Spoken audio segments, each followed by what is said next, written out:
They're so bad. I would have never thought this dude was a dad joke dude. They're terrible. And they come constantly. It just gotta happen. I can't explain it.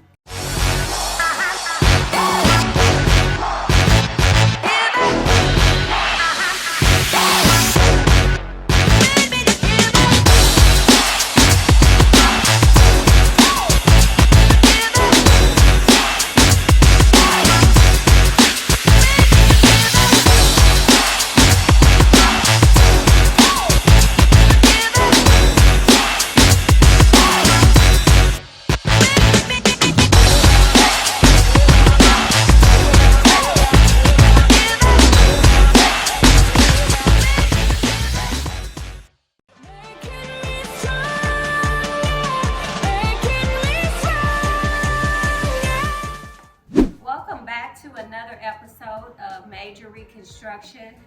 Somebody think they look extra fly today and the hat boy. They tell them nothing. But anyhow, in today's video, you want to introduce the video? Okay. Okay. Let's go. So in today's video, we wanted to share the top things we learned in our first year of marriage. So Damon and I have been married. For the most part. When you say for the most part?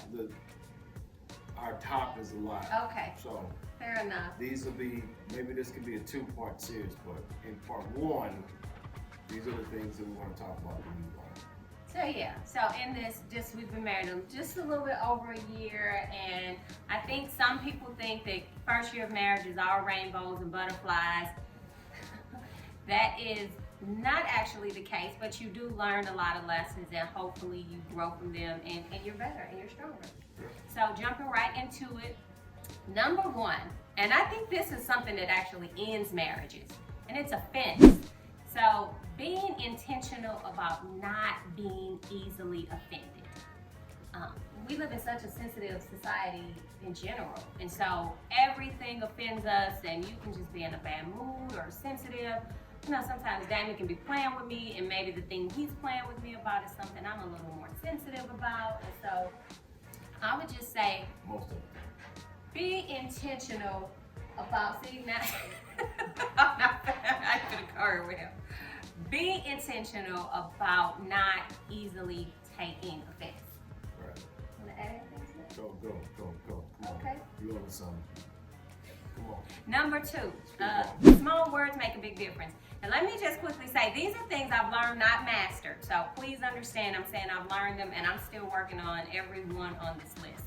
So number 2, small words make a big difference. So thank you, I appreciate you, I love you, I'm sorry. Those are all very basic things, but they go an extremely long way, and maybe Damon can quickly speak to this, but I think those words really go a long way with men. I think men really want to feel appreciated, and from that they feel respected.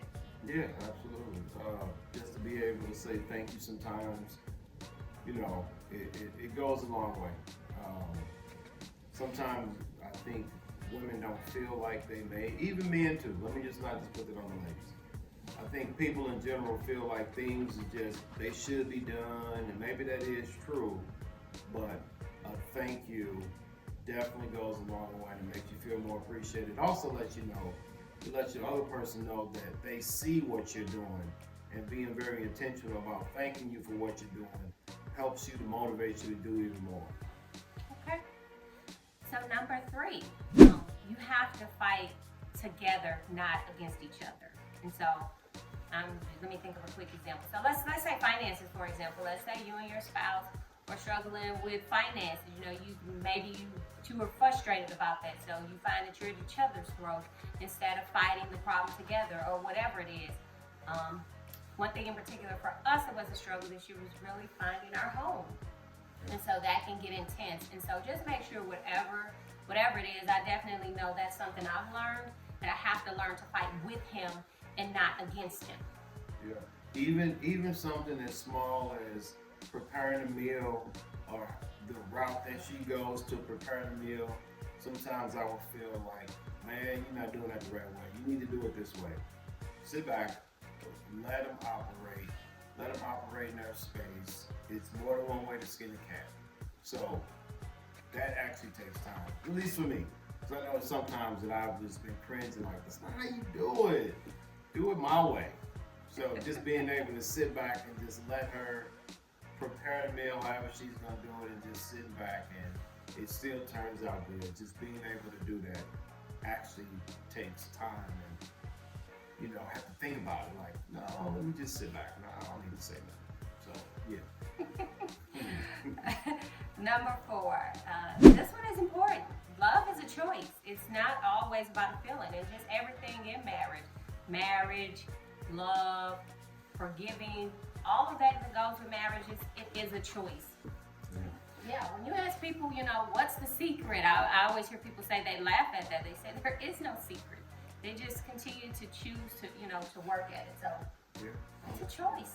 Every day you get up, you make a choice. So we choose each other every day. It's not a one time I do. You have to choose each other every single day. So. With that. Okay, so the next one is assume the best of each other. And I know this is something I've said a lot in our marriage, and again, I'm working on all of this, but this kind of goes to the offended one. If I assume the best of him, then I won't get upset when he does certain things, because I'm not, like, even if I feel offended, I know he always means and desires the best for me. And so even if, however it may come across to me, I can always just assume it's coming from a good place.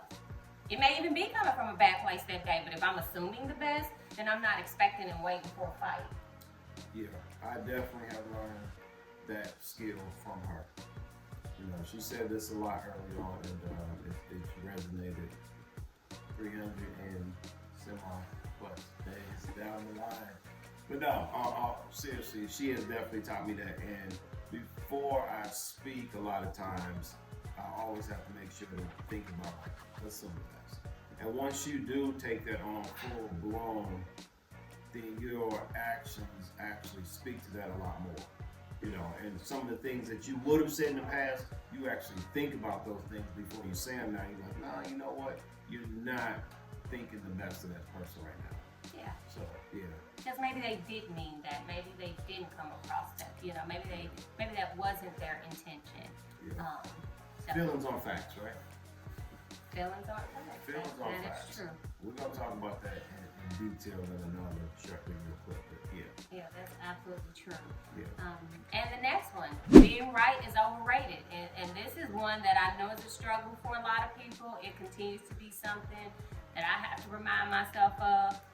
You just want to be right, or especially when you feel like, I know I'm right, but even if you are, if he's right, if I'm right, at the end of the day, if we're fighting or arguing over something that's usually probably pretty silly, is it really that important to be right? So I think we all have to get this. Yeah, and 9 times out of 10, both of you are right. You're fighting to see who's the most right. It doesn't make sense when you say it out loud, but a lot of times you both are right. So just being able to take that position and be like, you know what, we're both right, or either we're both wrong. Let's just move forward. I don't even care. Yeah, is it either or? Yeah. No, absolutely. Yeah. Okay, and then the next one, and this one is small. I'll just say you have to have a sense of humor. You have to laugh. And I know, life can get tense. The world can get tense, So just having a sense of humor. Yeah. And that he can be playing with me sometimes. He can be silly. And I'm like, dude, but you really do have to have a sense of humor. Yeah. This next one, and I know, ladies, this is definitely, the folks struggle with this too. They put this on women, but I will say, I do believe this is more of one for us. You gotta learn to bite that tongue. That's definitely a lesson that I have learned. And I mean, that even goes to wanting to be right. You just want to make your last point, or just even, I know, even sometimes when I look at our videos, you can just see some of my mannerisms and expressions. You have to learn to bite your tongue. That's so important. Yeah, some of those things you say in the heat of the moment, some of those things never will go away. Some of those things will leave a permanent indention in that person that you said it to. And it could be a chance that you didn't even really mean it, but you said it in that heat of the moment, and that just stays with that person. So bite that tongue. Save yourself that heartache down the line, because It could be 3 or 4 years down the line, and that person's still gonna be thinking about what you said during the heat of the moment. So bite your tongue. Bite your tongue. Yeah, no, absolutely. And for my single people, I mean, these are lessons that we've learned. But for my single people and my single women, your tongue honestly might be the reason why you ain't married yet. I'm just gonna keep it all the way real. You know, people don't want to hear all that, and so it's definitely a lesson I've had to learn, and I continue to learn. So take it how you want it, but I'm gonna keep it real with you. Yeah. The next one is learning to love your spouse the way they need to be loved. The way I need to feel loved and the way Damon needs to feel loved is totally different. We tend to love people the way we want to be loved. So you think, well, what's wrong with you? I do this, and that. Like, you know, how don't you feel loved? Well, that may not be how that person feels loved. And we can talk in another video about the 5 love languages, but learn how to show up for people the way they want you to, not the way that you want to. Yeah, buddy. That's a mouthful there, because sometimes you get caught up doing the things that are pleasing to you and wondering why you're not getting a reaction out of that person, because these things are so pleasing to you, but they're not pleasing to that person. So learning what moves them and then being able to do those things, but not only being able to do those things, you have to be able to do those things for the person you love without necessarily bringing you the kind of joy that you're looking for. So it's kind of on the deep end. So whatever that is that moves your spouse, your significant, you have to be willing to do those things on a regular basis, even if it's not necessarily what moves you or something that you may not even like to do.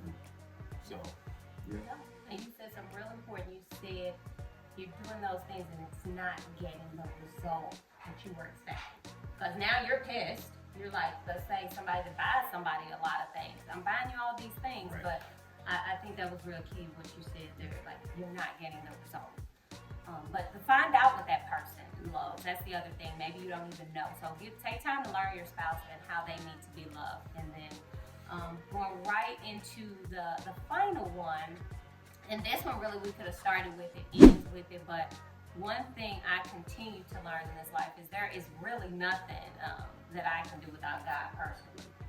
Not marriage, not motherhood, really not anything. And I've challenged myself in 2022 to make sure that I am praying for my spouse more. I've always prayed for him, but I mean, you know, the Bible says pray without ceasing, and that's really what I seek to do for him in 2022, even when he doesn't know that I'm praying, you know, pray for him, with him. So the final, that's kind of my final one. Yeah, definitely. I need to pray, y'all. Oh, for real. No, nothing can be done without God. I'll just decide. Definitely, he is definitely the forefront of our life. Yes, and just one more I'm gonna sneak in before we go. This ain't this is me. I have learned that my husband tells the absolute worst dad jokes ever. She just hasn't, the part that she left out is that she's not there yet, because when the jokes come so naturally and so fast, it kind of takes her a while to get them. Maybe sometimes never, but yeah. That's what it is? I mean, for the most part. The real jokes are good sometimes. You just haven't got there yet. It takes time to get They're there. so bad. I would have never thought this dude was a dad joke dude. They're terrible. It just And gotta they happen. come constantly. It just gotta happen. I can't explain it. They just come off the dome. I Which guess actually makes it worse. probably does, but to me they ain't funny though. Yeah, They're back to their sense of humor, huh? yeah, I wouldn't have said. Okay. Yeah. Okay. Well, yeah. So Okay. what you got? Those are tips and tips for the day. Those are the top 10 things. As he said, we've learned a lot. Yeah. And if you're married, you know. You constantly learn and you grow, but those are the top 10 things we learned in our first year of marriage. That's Yeah. it. That's what's up. Okay. Hey, like, subscribe. Let us know what you think. Absolutely. What have you learned in your marriage? Please share. This is a journey we all taking together. That's right. That's Okay. right. All right. All righty, we out. All right. Peace.